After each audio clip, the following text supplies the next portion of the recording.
Hi అండి, welcome back to our channel smart board for DSC. ఈ వీడియోలో మనం నేను చూపించేటువంటి పీడిఎఫ్ మీకు ఏ విధంగా ఖచ్చితంగా ఉపయోగపడుతుంది అనేది ఈ వీడియోలో తెలియజేస్తాను. మన ఛానల్ని కనుక మీరు మొదటిసారిగా చూస్తున్నట్లయితే ఖచ్చితంగా సబ్స్క్రైబ్ చేసుకోండి. తద్వారా నేను పెట్టే మంచి వీడియోస్ మీ మొబైల్కి నోటిఫికేషన్గా రావడం జరుగుతుంది. ఇక లేట్ చేయకుండా వీడియోలోకి వెళ్ళిపోదాం. ఎవరైతే డిఎస్సిలో సెలెక్ట్ అయ్యారో లేదు ఏదైనా నోటిఫికేషన్కి అప్లై చేసుకుంటున్నారో వారికి సంబంధించిన ఎడ్యుకేషన్ క్వాలిఫికేషన్కి సంబంధించిన మొత్తం డేటా మరియు పర్సనల్ ఇన్ఫర్మేషన్ అనేది మొత్తం మాకు తెలుసు, ఏది అడిగినా చెప్పగలను, మా బ్రెయిన్లో ఉంది అనేవారికి ఈ వీడియో కాదు. వారు ఇప్పుడే ఈ వీడియోని స్కిప్ చేయవచ్చు. ఇప్పుడు ఈ పీడిఎఫ్ ఏ విధంగా ఉపయోగపడుతుందో చూద్దాం. సపోజ్ మీరు డిఎస్సి సెలెక్ట్ అయ్యారు. సెలక్షన్ ప్రాసెస్లో భాగంగా సర్టిఫికేషన్ వెరిఫికేషన్ అప్పుడు ఆ అధికారి మిమ్మల్ని మీ యొక్క క్యాస్ట్ సర్టిఫికేట్ నెంబర్ ఎంత అంటారు, లేదు ఇంటర్మీడియట్కి సంబంధించిన హాల్ టికెట్ నెంబర్ ఎంత అంటారు, లేదు బీఈడి హాల్ టికెట్ నెంబర్ ఎంత అంటారు. అప్పుడు మీరు ఏం చేస్తారు, మీ యొక్క ఫైల్లో ఉన్నటువంటి సర్టిఫికేట్స్ అన్నింటినీ తిప్పడం స్టార్ట్ చేస్తారు. క్యాస్ట్ సర్టిఫికేట్ ఎక్కడ ఉంది, బీఈడి హాల్ టికెట్ నెంబర్ ఎక్కడ ఉంది, ఇలా సెర్చ్ చేయడం స్టార్ట్ చేస్తారు. అలా కాకుండా సమయం వాళ్ళకి విసుగు కనిపించకుండా ఉండే విధంగా ఈ విధంగా నేను చూపించేటువంటి పీడిఎఫ్లో మీరు డేటాని రాసుకున్నట్లయితే ఆ ఒక్క పేపర్లో మీకు సంబంధించిన సమాచారం మొత్తం ఒక్క దగ్గరే ఉంటుంది. దాని ద్వారా వాళ్ళు ఏ ప్రశ్న అడిగినా మీకు సంబంధించిన డేటా గురించి మీరు ఈజీగా చెప్పగలరు. ఈ పీడిఎఫ్లో నేను ఏ డేటాని సేవ్ చేసుకున్నానో మీకు చూపిస్తాను.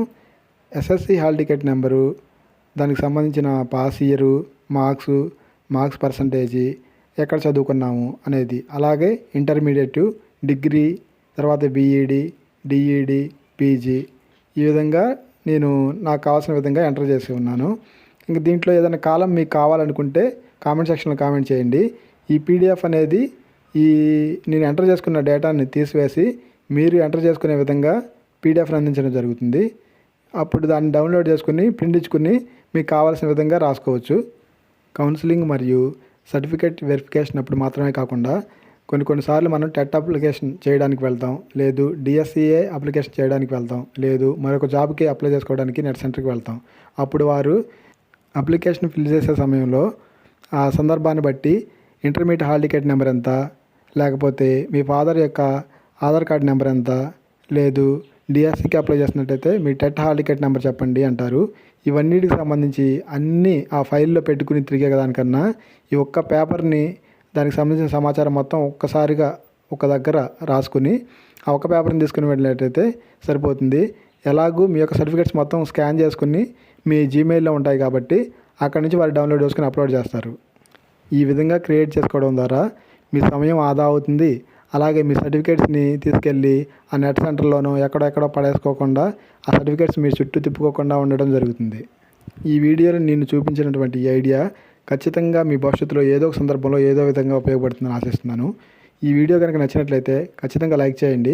ఎంతమందికి ఈ పీడిఎఫ్ కావాలనేది కామెంట్ సెక్షన్లో కామెంట్ చేసి ఈ వీడియోకి ఒక లైక్ ఇవ్వండి. దీనికి సంబంధించిన పీడిఎఫ్ అనేది మన టెలిగ్రామ్ గ్రూప్లో పెట్టడం జరుగుతుంది. అక్కడి నుంచి మీరు దానిని డౌన్లోడ్ చేసుకోవచ్చు. మన ఛానల్ని సబ్స్క్రైబ్ చేసుకోవడం ద్వారా ఇటువంటి యూస్ఫుల్ కంటెంట్ మరెన్నో వీడియోస్ మీకోసం చేయడం జరుగుతుంది. Thank you for watching.